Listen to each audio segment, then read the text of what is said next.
So, I was walking through Beverly Hills the other day, and I overheard these two women talking about where they were going to summer this year. Summering, like it's a verb. And you know what those women look like. They're all plumped and plucked and nipped and tucked.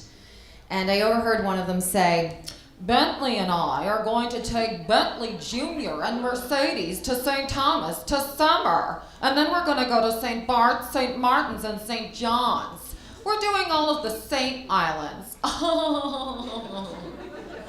Ow. Yeah, okay. The only place that I'm going to be summering is when I run through my neighbor's sprinklers holding a can of Tecate.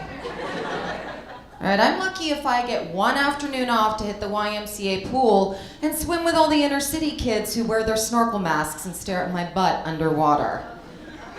That's my summer. But, rich people are always reading, fancy magazines, like Departures and Vanity Fair. Every other page is stuff I can't afford, like Cartier diamonds or trips to Fiji. The only thing that I'm flipping through is the Vons Circular, searching for a half-off coupon for Herpesen. Yeah, that's right. But I don't want you guys to worry. It's actually not for me. It's for the people I plan on infecting, so. Yeah, so depressing. Life can be depressing. I'm getting a lot older. I know maybe some of you are like, "Oh, come on, you're not that old." But there's a difference between 20s and 30s. And, I'm having a hard time, going to the clubs these days, with my friends. Because I will put on an outfit that I think is, really sexy, some, hot, hip top that I spent all day searching in the racks at Kohl's for. And I will roll on up into that club, and I step inside and it's wall-to-wall skank, okay? I look like Laura Ingalls from Little House on the Prairie. Seriously, their shirts are and then their skirts are and their underwear is I don't know where it is, okay? I feel like an 80-year-old woman with a walker. I'm like, "Excuse me, girls, I've got to get to the bar. Yes, bartender, I'd like an Ensure with a twist. I like to move it, move it. I like to move it, move it. Move it." It's depressing. My life's depressing. Yeah. So, I went to my least favorite place today, the Home Depot. Oh, I really don't like that place. They never have anything in my size. Except maybe the guy who works in lumber. He's pretty hot. But, I don't know. What depresses me is driving past all the jobless illegals on the way in. It's like a sad mariachi band with no instruments. So sad. Can they really get a job that way? Just standing outside of the place that they want to work?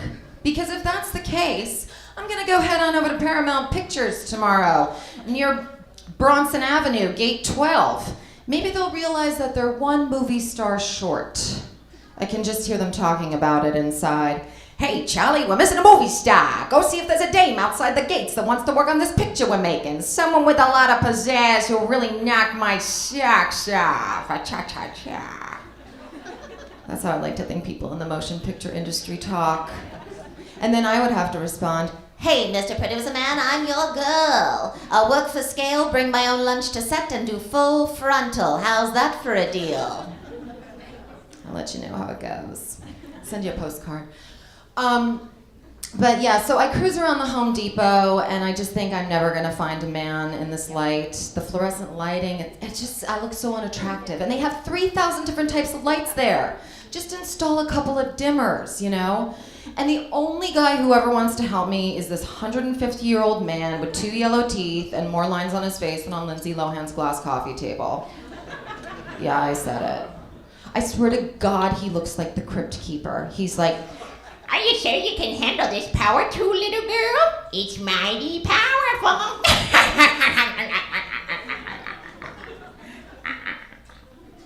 He scares me. He does.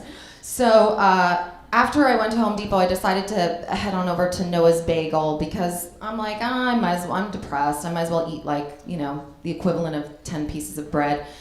So, but I can't stand when kids are in there and the parents are so run down and exhausted that they just let their kids kind of go crazy and they're running all over the place and they're trying to talk to me and I'm just standing online trying to get my bagel, and this little girl comes up to me and she's like, I have a dog and her name is Shelby and I like to brush her hair. Do you have a dog?